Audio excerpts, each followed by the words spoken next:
si vous étiez là, cette présentation était plutôt ciblée pour les parents d'enfants à la préinscription jusqu'à la 2e année.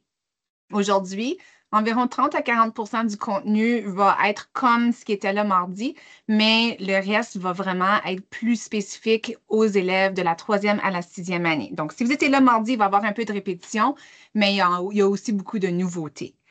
Alors, vous avez ici mes coordonnées. Je vais vous fournir les diapos en format PDF après la formation aujourd'hui. Donc, vous allez avoir tous les hyperliens, tous les codes QR que je partage.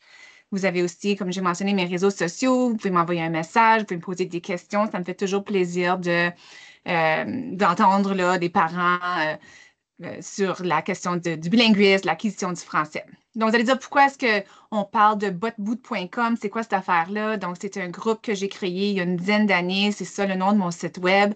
Donc, c'est vraiment là, le bilinguisme en Ontario, cas de troubles ou de développement typique chez les enfants. Et la botte, bien ça, c'est un de mes enfants qui l'avait dessiné lorsqu'ils étaient plus jeunes. Et c'est vraiment là le métaphore d'avancer vers un bilinguisme durable, une botte à la fois. Parce que veux pas, quand on est francophone en Ontario, on devient bilingue, français, anglais. Puis il y a même des personnes qui nous arrivent avec une autre langue minoritaire, que ce soit l'arabe, le mandarin, le farsi, qui sont trilingues. Donc, pour cette présentation, on cible que j'ai mentionné 3e à la 6e année. Donc, de la maternelle à la 2e année, les élèves apprennent à lire. Puis, si vous voulez plus de ressources sur comment les élèves apprennent à lire, je vous invite à consulter la ressource de ma collègue Michelle Miner-Corriveau et de Alex, d'où j'ai un blanc de mémoire, André Major. Pouvez-vous m'aider? Alexandre Major, c'est OK, ça. je l'ai bien dit, j'ai eu un gros blanc de Alexandre mémoire Major. du coup. C'est une psychologue au Conseil scolaire catholique Nouvel-An. Donc, elles ont créé une ressource alphagraphe. Donc, si ça vous intéresse, vous pouvez la consulter. Ce que moi, je veux cibler, c'est qu'à partir de la 3e année, les élèves n'apprennent plus à lire nécessairement. Ils savent lire. Maintenant, ils lisent pour apprendre. Donc, une autre façon de le dire, c'est que les élèves commencent vraiment à enrichir leur vocabulaire personnel par la lecture indépendante. Ils commencent à utiliser la structure des phrases, les affixes, donc les petits mots qu'on retrouve au début des mots, comme refaire, redonner, possible, impossible, ces petits mots-là, pour comprendre le sens des mots et en déduire d'autres mots. Les élèves comprennent que certains mots ont un ordre hiérarchique, donc minutes, heures, jours, semaines, mois, années, etc. Et sont capables de discuter de différences subtiles dans le sens d'un mot. Donc, ils vont comprendre maintenant la nuance entre enseigner versus apprendre, triste versus contrarié. Donc, on voit qu'à cet âge ici, le vocabulaire des élèves s'accroît, se diversifie et se complexifie aussi. Puis, ce vocabulaire-là, souvent, ça se diversifie par la lecture. Donc, un petit aperçu de ce qu'on va voir aujourd'hui. Je vais vous parler du contexte minoritaire. C'est quoi le langage? C'est quoi le MOM? Donc, un petit acronyme que j'aime bien présenter. Très brièvement sur comment on apprend une langue seconde, l'école de langue française, le vocabulaire. Donc, c'est vraiment l'intention aujourd'hui, c'est de vous parler de comment le parent peut aider son enfant à apprendre le vocabulaire français dans un contexte linguistique minoritaire, que ce soit sa langue maternelle, seconde ou peut-être même sa 3e langue. Donc, juste des petits faits saillants que vous allez voir ici et là pendant la présentation. Donc, on sait que ça, c'est une étude qui avait été faite en 1998. L'exogamie, donc l'exogamie, c'est un terme qui veut dire qu'il y a un parent qui parle une langue, un parent qui parle l'autre langue au foyer. C'est pas ça qui est la cause de l'assimilation. Donc, c'est pas pour ça qu'un enfant va peut-être perdre son français. C'est plutôt le choix des parents du foyer exogame de maintenir ou non un haut niveau de francité, puis lui appelle ça familio-scolaire, qui déterminera la réussite du bilinguisme additif.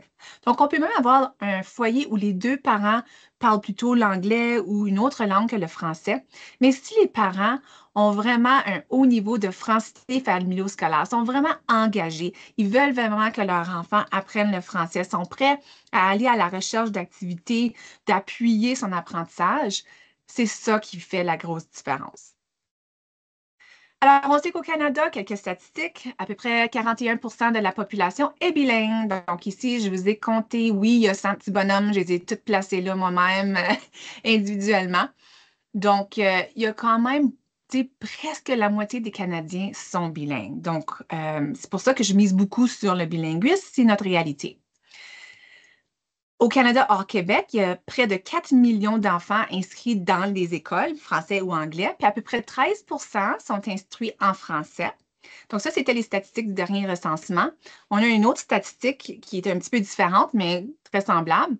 On sait que 11% de tous les élèves au Canada hors Québec sont inscrits dans des programmes d'immersion en français. Mais moi, ce n'est pas de ces élèves-là que je parle aujourd'hui. Je parle du 4% des élèves au Canada qui sont inscrits dans des écoles de langue française à l'extérieur du Québec.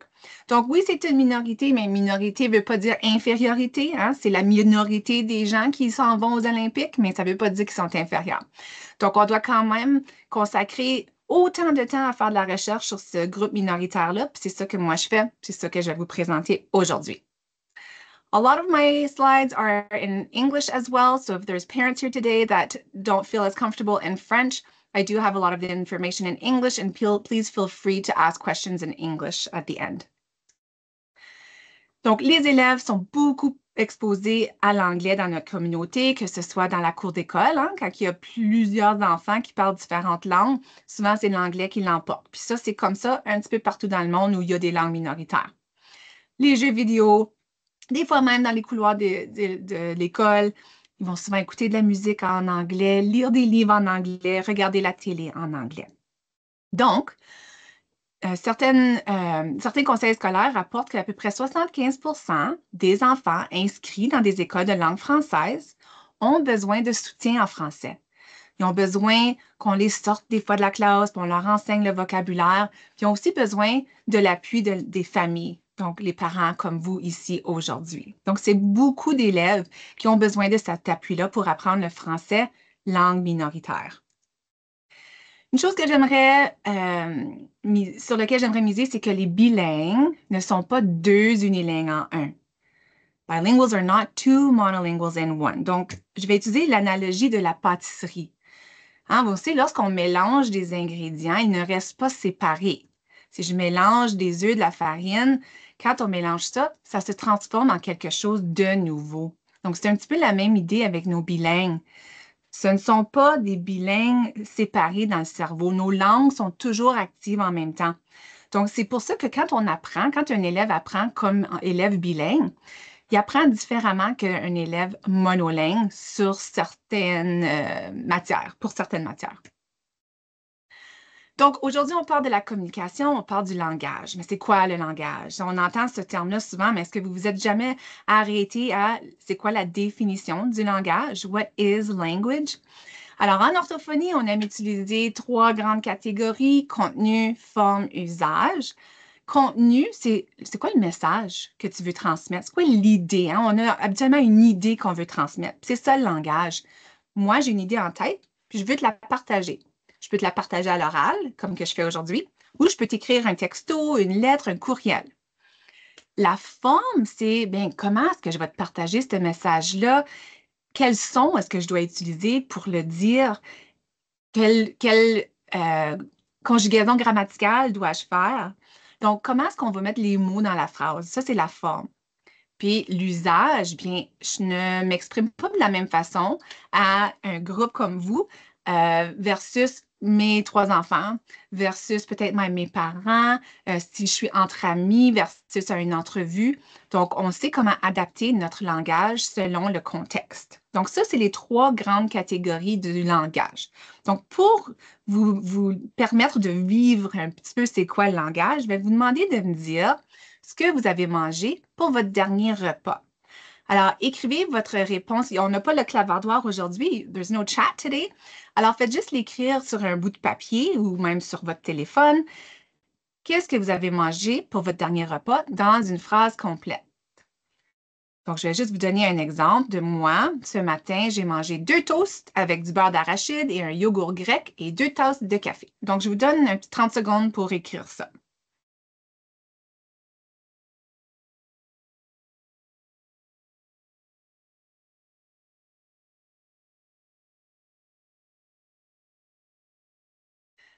Donc, si on retourne ici, vous avez eu le contenu. Vous avez vu probablement une image de votre petit déjeuner ou peut-être que c'est votre déjeuner, là, votre dîner. Ensuite, quand vous l'avez écrit, bien là, vous avez ciblé certaines lettres. Vous avez peut-être, si vous avez mangé plus qu'une toast comme moi, vous avez peut-être mis un S à la fin. À l'oral, on n'entend pas là, le pluriel, mais en anglais, oui. I ate 2 toasts with peanut butter and 2 cups of coffee. Donc, ça fait partie du langage que les enfants doivent apprendre. Puis, beaucoup de cet apprentissage-là se fait spontanément. Mais il y a beaucoup de cet apprentissage-là qui doit être enseigné, surtout lorsque c'est une langue seconde ou une langue minoritaire à laquelle ils sont moins exposés. Mais en général, quand on parle d'activités vécues au quotidien, ça va quand même assez bien. Maintenant, faisons la même chose, mais écrivez-moi une phrase complète portant sur les nombreux avantages liés à l'apprentissage de l'histoire. Donc, je vous donne 30 secondes à peu près pour le faire.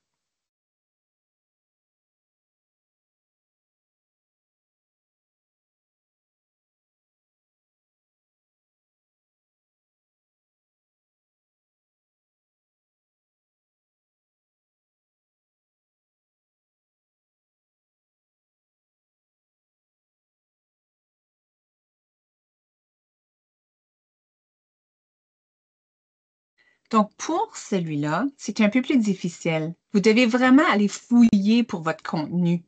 Vous allez penser à vos idées.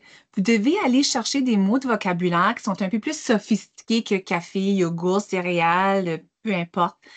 La forme, ça peut être compliqué aussi, mais c'est beaucoup le vocabulaire que vous aviez eu besoin d'aller chercher. Qu'est-ce que je vais dire à propos de l'importance de l'histoire? C'est quoi mon opinion là-dessus? Alors, à l'école, on demande aux élèves de se prononcer sur plusieurs points de vue, on leur demande d'expliquer, on leur demande de résumer certaines choses en leurs mots.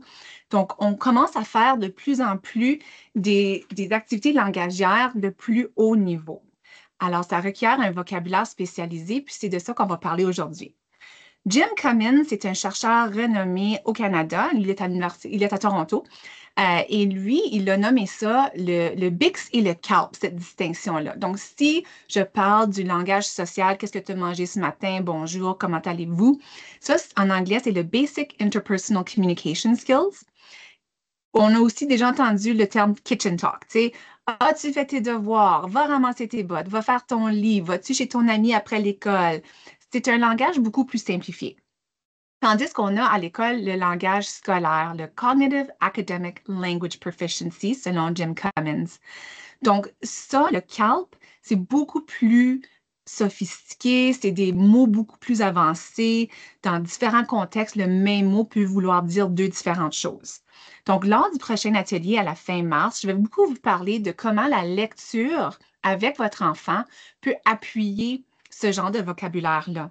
Mais ce qu'on veut faire, c'est vraiment entourer les enfants du langage tout au long de la journée, mais s'assurer que ce n'est pas juste le langage informel, pas juste le kitchen talk.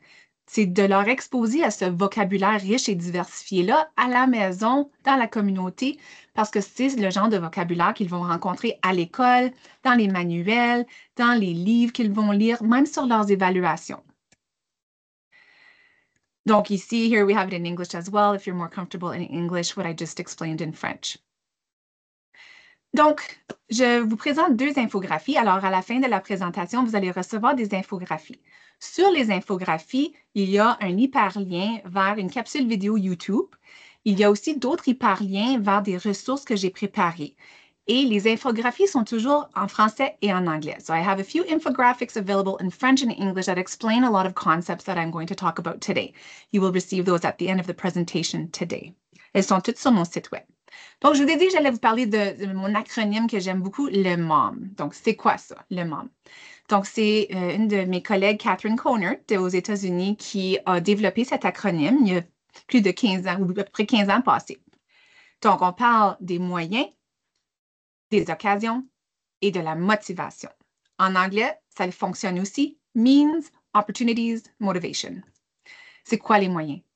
Un enfant, pour qu'il apprenne une langue, deux langues, trois langues, doit avoir les moyens cognitifs pour le faire.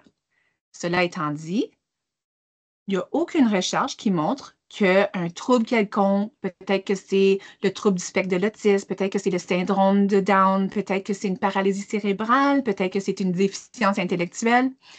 Il n'y a aucun trouble qui empêche l'apprentissage d'une langue, première ou seconde, mais ils ont souvent besoin de plus d'appui. C'est sûr qu'il y a des enfants qui sont non-verbaux, c'est pas de ça que je parle. Je parle de leur habileté à apprendre une forme de communication. Si on s'entend que tous les enfants sont en mesure d'apprendre le langage, donc quoi d'autre est-ce qu'ils ont besoin?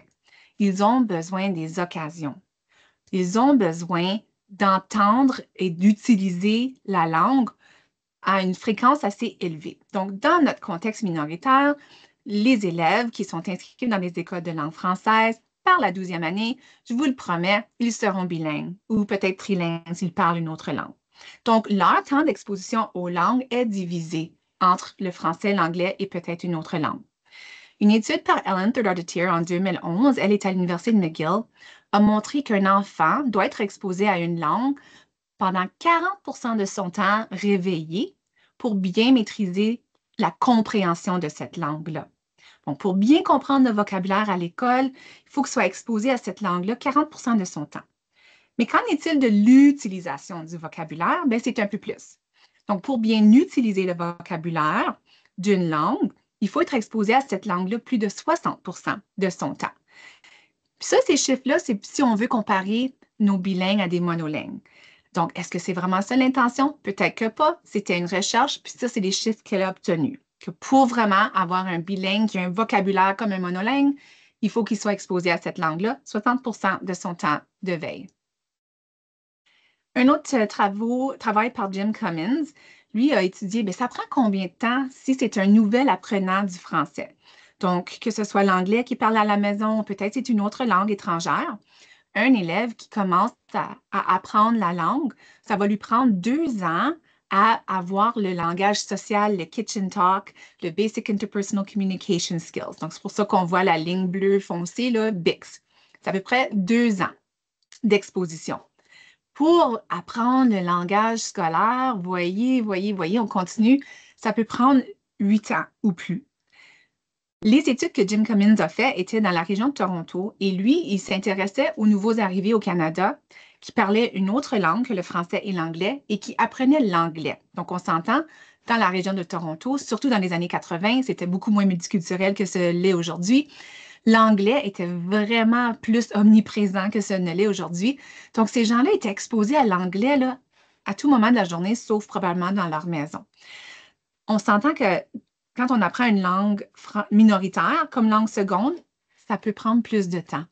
Donc, je vous dis ceci pas pour vous décourager, mais pour que vous sachiez que ça prend du temps à apprendre une langue à un niveau scolaire, puis il faut être patient et puis il faut se donner la peine de l'apprendre, cette langue-là.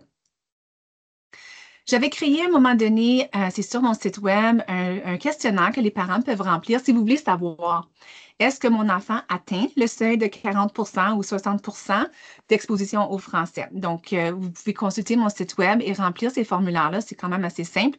Et vous allez voir si oui ou non vous atteignez ces seuils-là. Cela étant dit, ça change.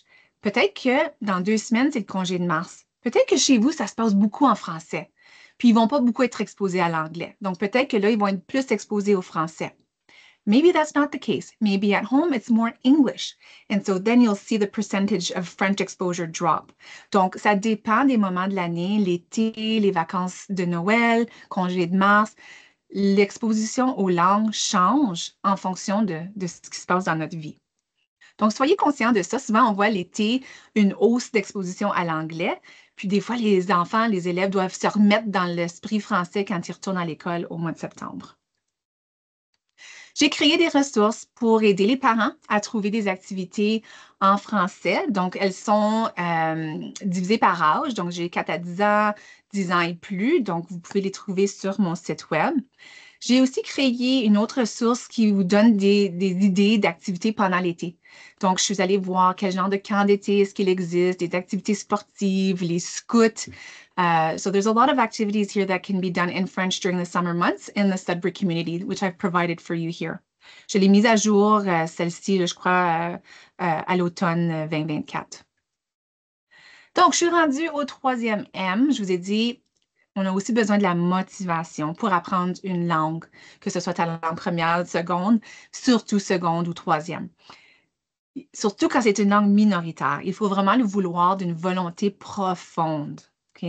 Donc, il faut que ça vienne là, nous chercher. Il faut que l'élève le veuille. Il faut que la famille s'implique. Il faut qu'il voit les bienfaits de parler cette langue-là, surtout quand c'est une langue minoritaire. Puis on a eu la discussion mardi. Il y a un parent qui partageait que il y a un enfant qui est plus jeune, puis que cet enfant-là, ça va bien parler en français, mais que rendu en 3e, 4e année, il est beaucoup plus exposé à l'anglais. Puis là, il commence à remarquer chez son enfant qu'il semble parler plus fréquemment en anglais. Donc là, il faut vraiment leur parler de l'importance de s'exprimer en français puis de pratiquer le français. Donc, on sait que plus il y a de l'exposition en qualité et en quantité, donc un vocabulaire riche et beaucoup d'exposition au français, mieux sera le vocabulaire en français. Et on sait, comme je viens de dire, que plus on a cette motivation intrinsèque-là, le désir de parler le français, plus les compétences langagères en français seront près là, de cette compétence académique, là, le CALP. Donc, est-ce que dans les écoles de langue française, est-ce qu'on atteint ce 40 %-là? Donc, ce que j'ai fait, c'est que j'ai pris le curriculum, j'ai eu aussi des discussions avec des collègues, des amis qui sont dans le système scolaire. Puis, on a calculé à peu près le nombre d'heures en français dans l'école. Donc, 100 % de l'enseignement se fait en français de la maternelle à la 3e année. Donc, si on dit qu'un élève de cet âge-là est réveillé à peu près 12 heures de sa journée, bien, il est exposé au français, à un enseignement en français, le 42 % de son temps. De la 4e année à la 8e, bien là, ils ont un cours d'English à tous les jours. Donc là, les heures d'enseignement se fait à peu près à 4,25 heures par jour en français. Donc là, cet élève-là a été aussi réveillé un peu plus longtemps pendant sa journée. Donc, j'ai estimé 14 heures. Donc, il est exposé au français à peu près 30 % de son temps à l'école. Et au secondaire, bien, au secondaire, ils ont besoin d'un cours de English obligatoire, mais ils peuvent en prendre plus. Donc, ça varie, mais c'est un minimum de 30 % d'exposition au français. Encore là, ces élèves-là sont réveillés beaucoup plus longtemps que nos petits de maternelle. Donc, vous voyez que plus l'enfant vieillit, plus il a besoin d'être exposé au français à la maison et dans la communauté parce qu'il est réveillé plus longtemps et puis le 6 heures de temps qui est passé à l'école ne vient pas le donner son 40 à 60 % du temps. Cela étant dit, ce n'est pas juste l'exposition. Donc, ici, une belle citation d'une étude qui vient d'être effectuée. L'exposition à une langue ne garantit pas nécessairement une meilleure maîtrise ni une identification plus forte à celle-ci. Le rôle actif des jeunes dans leur propre développement linguistique et identitaire en devient d'autant plus essentiel. Donc, il faut que l'élève, 3e année en montant surtout, voit les bienfaits de s'efforcer à pratiquer la langue, à trouver des activités en français, écouter de la musique en français. Puis c'est ça vraiment qui va faire en sorte qu'il va avoir des compétences linguistiques vraiment plus soutenues en français. Donc, on veut ce développement linguistique et identitaire, là. J'ai montré ceci mardi. Donc, ça, c'est une activité que je fais en recherche. Donc, quand je travaille avec des élèves pour voir c'est quoi leur rapport à la langue française, je leur donne un petit bonhomme comme ça, une silhouette, puis je leur demande de me dessiner en couleur où se trouvent les langues pour eux dans leur corps. Donc, il y en a qui vont mettre ça, une langue, c'est vraiment près de leur cœur. Puis ils vont dire que ben moi, le français, c'est la langue que je parle avec les membres de famille, puis j'aime beaucoup ma famille, donc c'est pour ça que je l'ai mis. Puis je pense en une certaine langue, mais je vais mettre d'autres langues avec mes mains puis mes pieds parce que je joue au soccer, puis au soccer, c'est en anglais. Fait que ça, je mets ça de cette couleur-là. Donc, c'est une vraiment belle activité à faire avec les élèves pour voir comment ils perçoivent les langues dans leur environnement. Puis il y en a qui ont plus de 2 langues. Donc, c'est bien de voir comment ils perçoivent ça, eux autres, les langues. Je ne vais pas m'attarder aujourd'hui, j'en ai parlé un petit peu plus longuement mardi, sur comment un élève apprend une langue seconde parce que rendu à la troisième année, si vos enfants sont arrivés en maternelle puis ils parlaient peu le français, puis rendus en troisième année, ils ont déjà passé par les premiers stades d'acquisition d'une langue seconde. Donc, c'est pour ça que je ne voulais pas répéter cela. Vous allez pouvoir visionner l'enregistrement. Mais j'ai aussi une capsule vidéo puis des infographies qui portent sur cela. Vous allez peut-être remarquer, à ce temps ici, que votre enfant peut être plus dominant dans une langue versus une autre et que peut-être que ça a changé. Peut-être qu'en jardin, première année, il était plus dominant en anglais, puis là, il est plus dominant en français, ou l'inverse. Ou peut-être qu'il est plus dominant à parler le français quand il t'explique ce qu'il a fait à l'école, parce qu'il l'a vécu en français. Mais si tu lui demandes de te parler de ce qu'il a fait à sa pratique de hockey, bien là, il va le dire en anglais parce qu'il l'a vécu en anglais. Donc ça, c'est normal. Et la dominance langagière, c'est quelque chose qui peut changer pendant toute la vie. Je sais que moi, chez mes enfants, donc mon conjoint est anglophone, on a élevé nos 3 enfants là, bilingues. Ils étaient presque uniquement exposés au français quand ils étaient plus jeunes. Mon mari a décidé de parler avec eux en français. Il a appris le français avec eux. Donc, ils étaient vraiment dominants en français quand ils étaient plus jeunes. Là, j'en ai un qui est en sa deuxième année du postsecondaire dans un programme de langue anglaise, puis il est maintenant plus dominant en anglais. Il converse encore très bien en français, mais il y a eu ce changement-là vers une dominance langagière en anglais pour lui. Donc, c'est normal, ça revient à l'exposition. Donc, je vous ai dit que je vais vous parler surtout du vocabulaire, comment est-ce qu'on apprend les mots. Donc, une chose est certaine, juste connaître le mot, soit qu'on l'a entendu ou on l'a lu, c'est pas suffisant. Il faut l'utiliser. Alors, oui, vous pouvez mettre des films en français, écouter de la musique en français, écouter de la radio en français dans l'auto, mais il faut que les élèves utilisent le français, utilisent ces mots de vocabulaire-là à l'oral ou à l'écrit pour vraiment bien le maîtriser. Je vous montre la corde de Scarborough très brièvement. Donc, ça, c'est une analogie qui avait été développée par Scarborough en 2001 qui explique comment les enfants apprennent à lire. Donc, on a un maille de la corde ici qui porte vraiment sur les connaissances antérieures, le vocabulaire, les petits bouts de phrases, les mots dans la phrase. Puis ensuite, il y a une autre maille qui porte sur décoder. Donc, si je prends le mot papa, P fait A fait A, P fait P, A fait A. Donc, tout ce décodage-là, OK? Il faut les deux. Moi, je me concentre beaucoup plus sur ce maille ici de la corde, mais ce n'est pas parce que c'est plus important que l'autre. Les deux sont équivalents et s'il y a un manque dans une des deux mailles de la corde, l'élève va avoir de la difficulté à comprendre ce qu'il lit. Donc, je vais vous expliquer pourquoi le vocabulaire, les connaissances antérieures sont si importantes. Here we have the same reading rope in English for those who are more comfortable in English.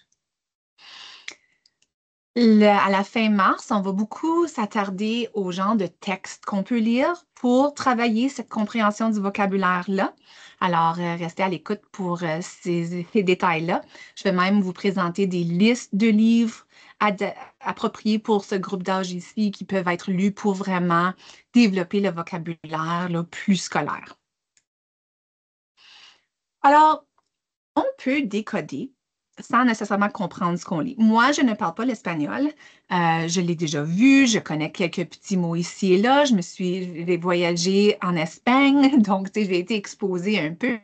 Mais pour dire que je peux parler l'espagnol, non. Cependant, je suis capable de décoder ceci parce que je connais le système alphabétique et il y a de grandes ressemblances entre le français et l'espagnol. Donc, ¿qué es el calendario de Adventio? Je n'ai pas tous le bon accent. Mais c'est pour illustrer que probablement que vous aussi êtes capable de le lire et vous allez être capable de comprendre certains mots. On parle du calendrier d'Avent ici, on voit décembre, on voit célébramos, célébration, adulte. Alors, on peut comprendre des mots ici et là. Mais lorsqu'on manque trop de vocabulaire, on ne peut pas capter l'essentiel. Donc, j'utilise une autre langue parce que c'est difficile d'illustrer un manque de vocabulaire chez les adultes qui ont un vocabulaire quand même assez approfondi. Mais un élève qui n'a pas tous les mots de vocabulaire dans la langue dans laquelle il lit, va avoir de la difficulté à comprendre ce qu'il est en train de lire. Il va peut-être pouvoir décoder, mais c'est une chose de décoder, mais il faut aussi comprendre. Donc, des chercheurs ont montré que l'habileté à décoder des mots fixe très tôt des limites à la compréhension de la lecture. Donc, l'élève qui ne peut pas décoder ne pourra pas comprendre. Mais une fois que le décodage est maîtrisé, puis ça peut se faire très jeune, là c'est la compréhension de la lecture. La compréhension de la lecture est vraiment influencée par les compétences en langage oral plus général. Donc, il faut qu'ils aient une bonne connaissance du vocabulaire, des structures de phrases complexes, etc.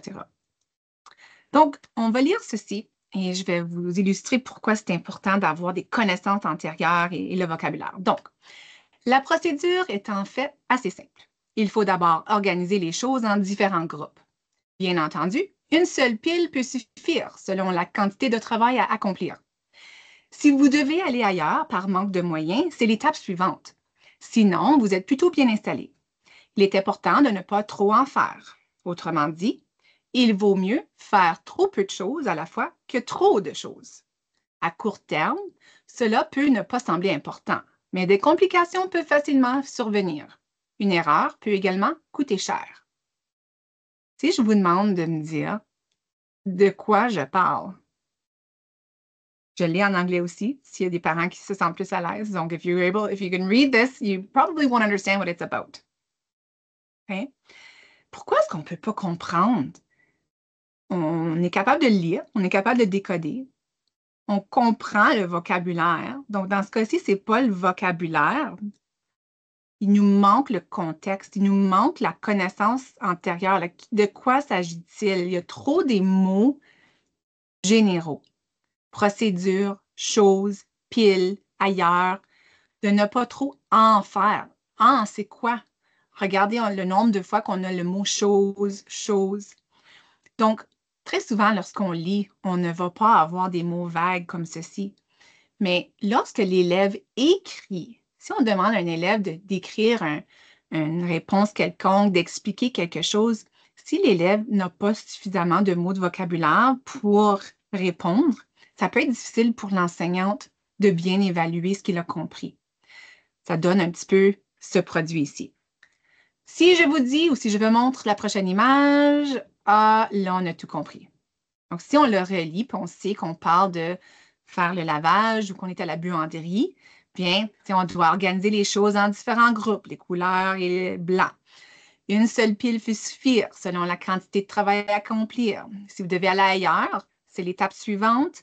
Sinon, vous êtes plutôt bien installé. Donc, si tu dois quitter, bien, tu quittes, puis tu reviendras plus tard. Il ne faut pas trop en mettre dans notre laveuse. Il vaut mieux faire, on en met moins, c'est mieux que d'en mettre trop. Si on fait des erreurs, hein, ça peut coûter cher. Si on a mis notre blouse blanche avec un nouveau chandail rouge, bien la blouse blanche est maintenant rose.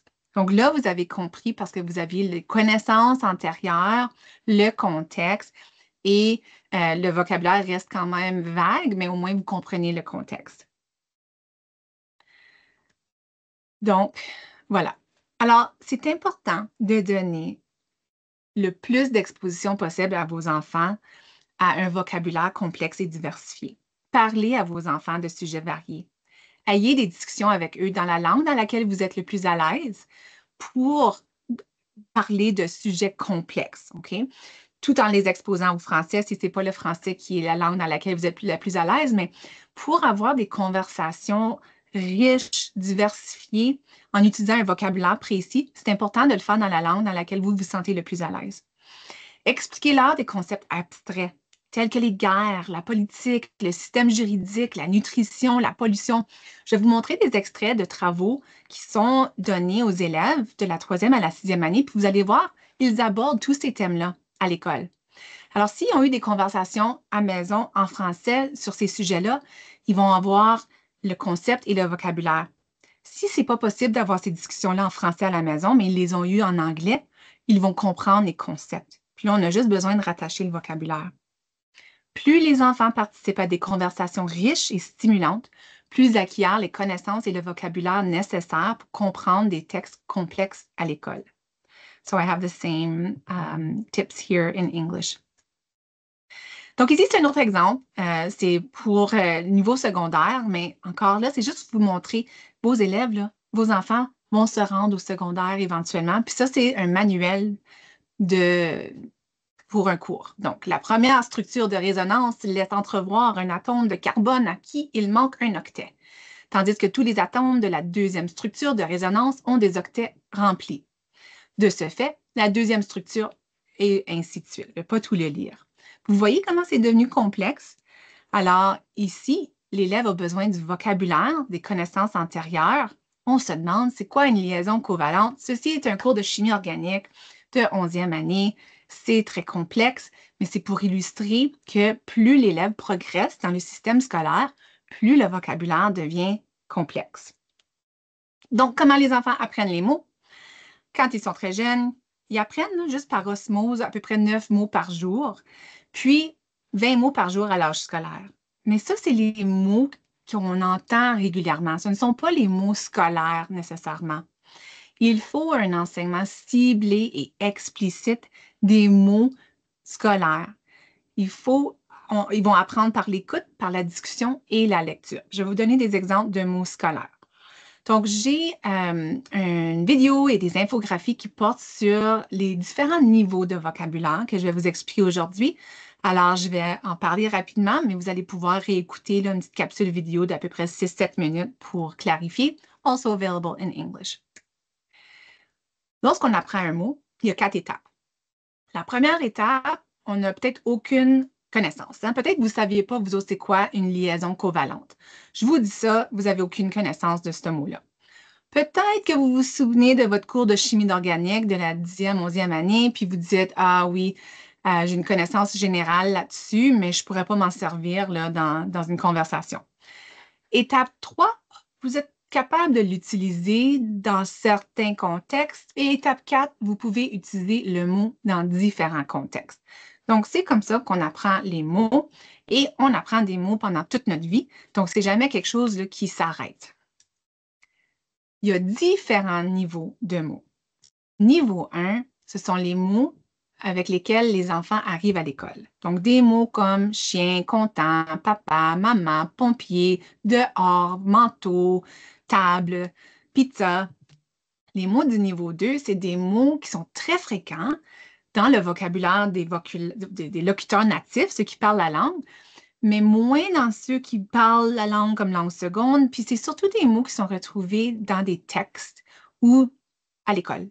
Donc, c'est des mots comme maintenir, privilégier, effectuer, obtenir, analyser, recueillir, etc. Donc, c'est des mots qu'on peut utiliser dans plusieurs contextes. Puis niveau 3, ben ça, c'est nos mots très spécifiques à une matière comme péninsule, réverbération, photosynthèse, mitochondrie. Donc, on ne s'en sert pas dans plusieurs contextes. C'est vraiment spécifique à ce qu'on apprend. Alors, voici, si on veut passer du niveau 1 au niveau 2. Le mot prendre, ça serait considéré plus niveau 1, tandis que le mot obtenir, c'est un mot du niveau 2 qui a un sens semblable. Se pousser versus se bousculer. Quelque chose de beau, quelque chose d'élégant. Changer une structure versus modifier la structure. Quelque chose de dur, quelque chose de rigide. Alors, à l'école, ils vont être beaucoup exposés aux mots du niveau 2, mais souvent à la maison, ils sont surtout exposés aux mots du niveau 1. Il faut au moins 12 répétitions d'un mot dans différents contextes pour le maîtriser. Donc, plus les enfants sont exposés à ces mots du niveau 2, mieux c'est. Donc, voici des exemples de mots du niveau 2 qui viennent d'un travail ici, je crois que c'était de 8e année. On parlait de l'écosystème. Donc, on a des mots ici comme marécage, région boisée, entreprise, bâtiment, représente, obtenir, conseil municipal, autorisation. Et il y a des mots très spécifiques du niveau 3 quand on parle de l'écosystème.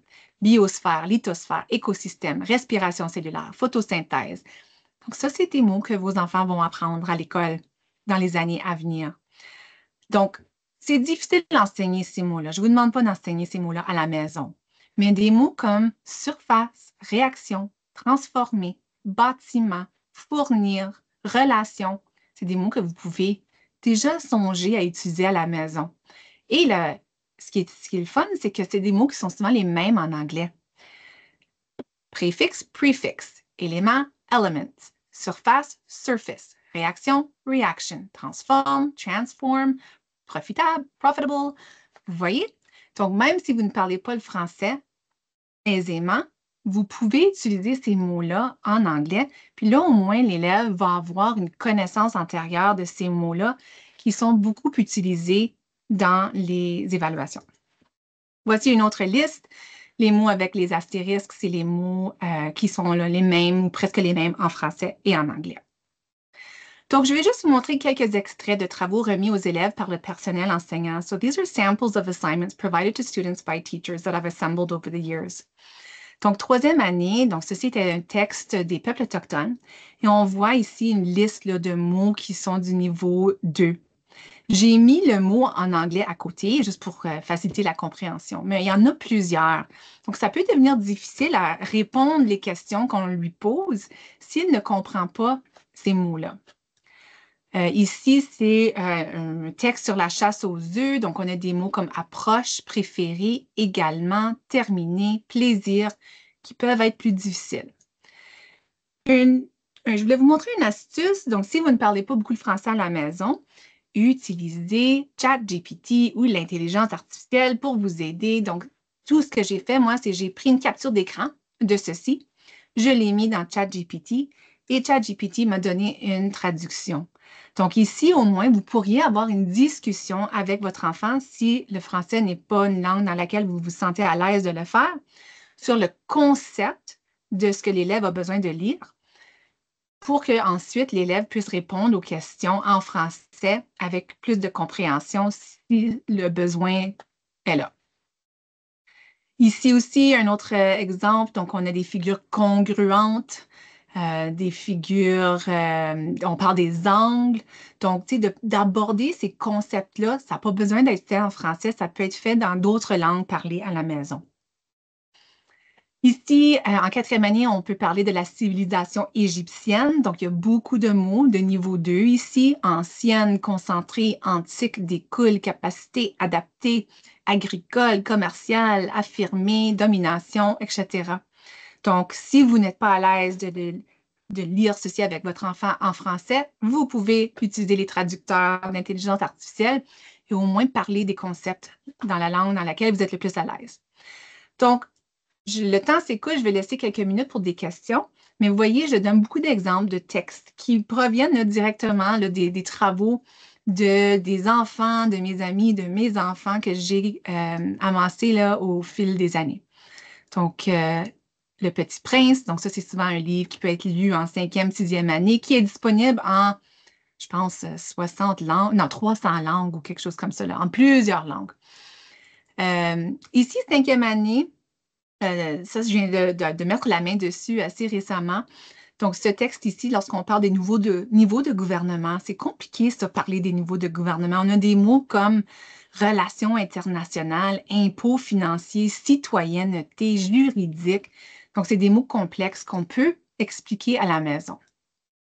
Et donc, vous allez avoir ces diapos à titre d'exemple. Là, je sais qu'aujourd'hui, on parle de 3e à la 6e année, mais peut-être si vous avez des enfants en 6e année, je vais donner quelques exemples de ce qui est à venir en 7e année. Donc, ici, c'est le genre de texte qu'on peut s'attendre à lire. Ici, c'est une vidéo que ma fille devait regarder sur YouTube qui porte sur la bataille des plaines d'Abraham. Et ici, c'était là ce qui était dit à l'oral sur YouTube. Donc, il y avait quand même beaucoup, donc soumises à l'autorité de leur métropole. C'est quand même un vocabulaire très riche et diversifié. Et ici, c'est des problèmes de mathématiques qui peuvent être compliqués à comprendre. Donc, deux autres infographies ici, comment bien préparer mon enfant pour l'école de langue française. Ça reprend beaucoup de ce que je vous ai dit aujourd'hui, mais vous pouvez écouter la petite capsule et voir les documents ici pour vous aider. Donc, je termine sur ceci pour vous dire que on peut comparer l'acquisition d'une langue à un iceberg. Alors, sous l'eau, c'est vraiment toutes ces connaissances antérieures-là, le vocabulaire général que les enfants doivent acquérir pour ensuite apprendre le vocabulaire spécifique aux langues. Donc ici, ça, c'est moi puis ma collègue. On était à une conférence à Terre-Neuve en 2012 et on voit les points. Donc moi, je me dis, OK, ça serait peut-être l'anglais, puis ça, c'est peut-être le français. Mais il y a beaucoup de connaissances sous l'eau. Je vous donne des exemples ici de connaissances sous l'eau.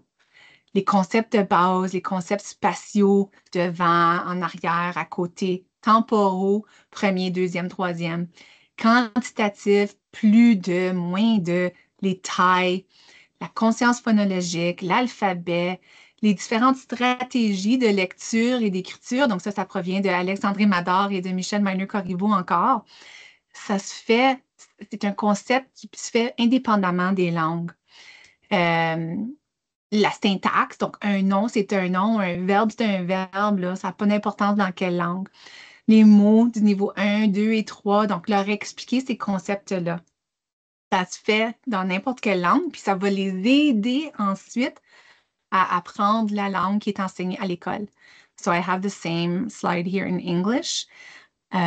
Et Fred Genesi, un chercheur de l'Université McGill, un psychologue, lui a développé l'acronyme TLC comme le rôle des parents lorsqu'on élève un enfant bilingue. Donc, le T, c'était thoughtful, le L, long-term commitment, le C, de create an additive learning environment, que moi, j'ai traduit. Donc, voici ce que c'est en anglais. Je l'ai traduit par amour en français. Donc, on veut que les langues s'additionnent. Comme j'ai dit, votre enfant va être bilingue par la 12e année. Donc, on veut que ça soit additif. On ne veut pas qu'il perde une langue, que ce soit le français, que ce soit une autre langue. On veut que l'anglais s'ajoute à ça, que le français s'ajoute. On veut qu'il y ait un maintien, de la maternelle à la 12e année, que le français se maintienne. Mais il y a aussi une obligation de la part des parents parce que, comme j'ai montré, les pourcentages ne sont pas suffisamment élevés si on considère juste l'école. C'est quoi votre but ultime? Est-ce que vous voulez que votre enfant ait un bilinguisme équilibré en 12e année? C'est quel genre de bilinguisme souhaitez-vous que votre enfant développe? Et réfléchis. Il faut trouver des activités, il faut trouver des moments, il faut aller à la recherche de ressources, puis on va vous en fournir après aujourd'hui et après la conférence du mois de mars. Donc, les prochaines diapos expliquent tout ceci. Je vous donne d'autres liens ici, d'autres ressources. Alors, je vais vous laisser avec ceci. Là, j'ai dépassé mon temps. J'ai aussi un Padlet. Alors, un Padlet, c'est comme un mini site web où il y a plein de ressources pour les familles pour vous aider à trouver des activités en français. Donc, avec 9 minutes qui restent, désolée, je vais arrêter de partager et je prends des questions là, si vous avez des questions.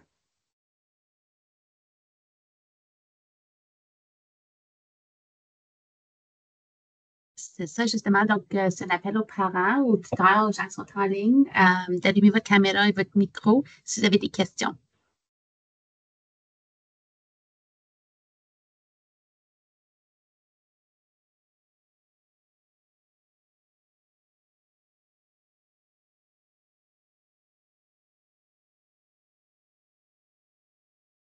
Euh, Moi, je veux juste dire que c'est vraiment une très belle présentation et ça rejoint.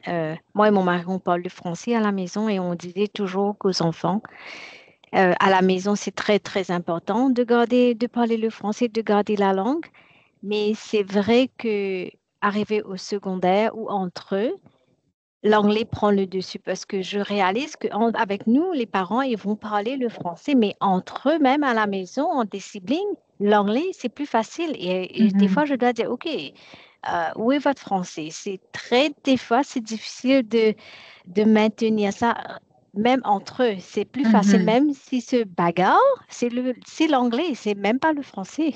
Et Oui. ça, je trouve, pourtant, nous, on est une famille francophone, on parle le français, on met bien l'emphase, mais c'est le fait qu'ils sont tellement entourés avec l'anglais, même si c'est dans une école française, c'est plus facile pour eux de parler l'anglais, même quand ils chattent avec leurs amis, c'est Oui. l'anglais. Je dis, vous partez dans une école française, mais vous parlez l'anglais.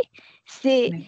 c'est vrai qu'à la maison, c'est vraiment un gros travail des parents. Ça, c'est vrai. Et Oui. je voulais vous dire merci à ça de bien mettre l'emphase dessus. C'est vrai. C'est vrai. Mhm. Ouais.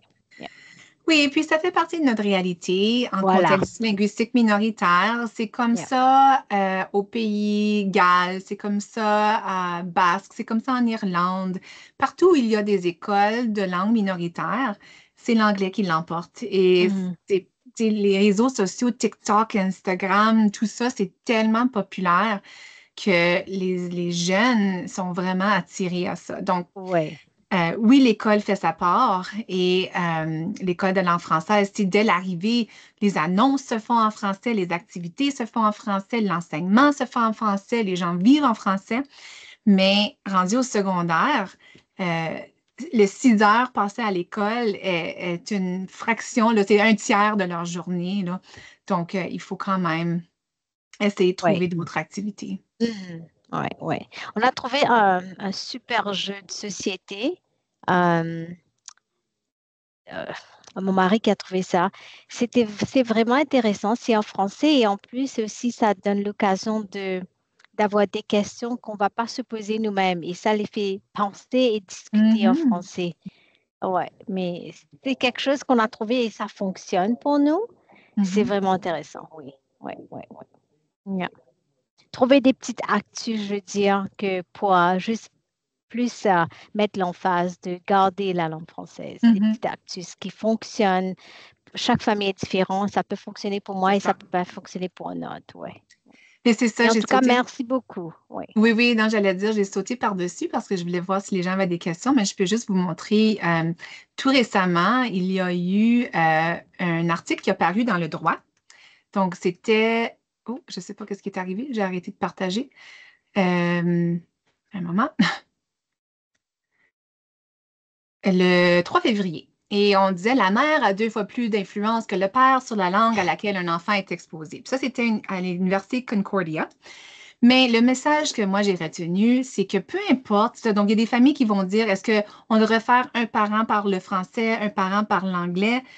Il n'y a aucune étude qui montre que ça, c'est la meilleure façon. Ce qui est important, donc, c'est mieux d'avoir des interactions très confortables, de bonne qualité et de Mhm. passer assez de temps avec l'enfant dans chaque langue que de se forcer à suivre une stratégie stricte sur la transmission. On veut que ce soit naturel. Puis je pense que c'est ça Ouais. qui est important ici à retenir, mais de toujours essayer de quand même trouver ce taux d'exposition-là. C'est ça. Puis justement, je voulais ajouter qu'on apprécie énormément toutes les ressources que tu nous as partagées. Je pense que les parents en ont beaucoup à explorer. Donc, c'est un vraiment bel ajout à des gens qui veulent aller un petit peu plus loin et appuyer leur enfant. Puis justement, au sein du conseil, je vais inviter Lynn Verraton à allumer sa caméra, nous présenter aussi la ressource que le conseil a développée pour soutenir les parents. Merci, Tracy Lynn. Cette fois-ci, je vais inclure le son pour que ça soit un petit peu plus intéressant et que vous voyez vraiment ce que le conseil a élaboré pour appuyer justement les parents avec le vocabulaire, surtout le vocabulaire de mots usuels. Tantôt, Chantal parlait de vocabulaire général, puis les concepts de base. Donc, à l'intérieur, dans le portail parent, vous avez le... Est-ce que tu vois mon écran, Tricelyn? Je vois toi, mais je ne vois pas l'écran partagé. OK. Pas encore. Et je pense que...